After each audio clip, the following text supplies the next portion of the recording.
Yes, we know from President Trump's interview with Fox, he said that there are a few players involved. One could be Michael Dell, who is CEO of Dell Computers, and then there is Rupert Murdoch and his son.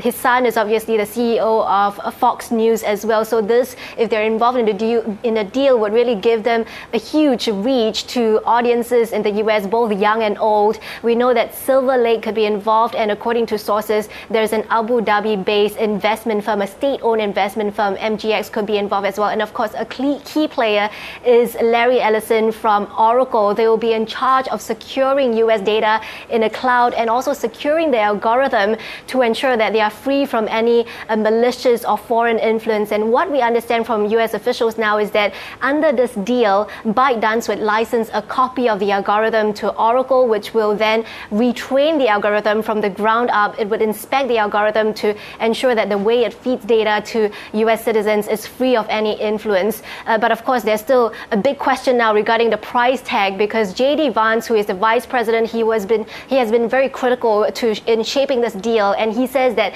the valuation is around $14 billion, and that is far below some of the previous projections that we have heard, something around $35 to $40 billion. And so, as you mentioned, this is all about protecting US users' personal information.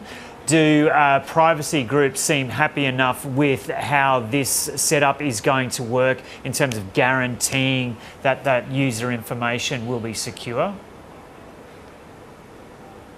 Yeah, there is still a lot of question around exactly how this is going to work, right? And there are members of Congress who are scrutinizing this deal. The question is whether or not Beijing and ByteDance would truly end their control over this algorithm, which purportedly is going to be licensed to be safeguarded by Oracle in some sense. But at this moment, there's also the big question of whether Beijing will approve of this deal as well, because the Chinese Foreign Ministry has so far been quite vague. They have said that any deal will have to comply with Chinese laws, and we know in the past that the algorithm has been really at the center of this tussle. It's been a red line for Beijing, but it seems like maybe there is some willingness to work towards a win-win deal for both sides, and perhaps Beijing is hoping to use this to extract some other concessions possibly from the US when it comes to the broader trade talks that the two sides are continuing to have.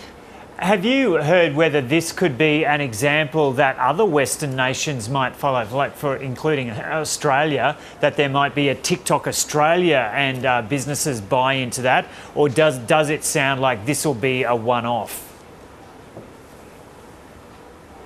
Well, it's hard to say, but certainly it's going to set a precedent, right, for other countries, how, the shape and form of this deal. Other countries could possibly also use this as an example, especially for EU countries that have also been scrutinizing some of the safety standards that are being set by tech companies. There has been fines that the EU Commission has been giving out to various tech companies over violation of privacy laws, for example. So certainly it will set a new precedent for some other countries to consider, and we can't rule out that perhaps this could culminate in a gradual breakup of TikTok into multiple different business units across the globe.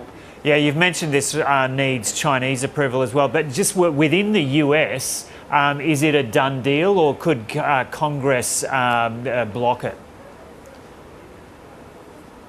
Yeah, that's a big question. What are the levers that Congress would have to challenge this executive order, right? I mean, this is the fifth extension that President Trump has granted. Another 120 days is being granted with the latest executive order for all the parties to come to an agreement. And originally, we know that Congress had only allowed for one extension. And so far, Congress has been unsuccessful in blocking the other executive orders that President Trump has signed. But yes, there has been pushback by members of Congress who are, demanding that all the information in terms of how exactly this is going to work, that all that information is being disclosed to the public. But exactly what sort of levers Congress would have, they would have to come up with new laws if they want to really block what is happening now that what President Trump is doing with the executive order. So a lot of uncertainties in terms of how this could progress in the US. Okay, Min Lo, thanks for talking to us from Hong Kong.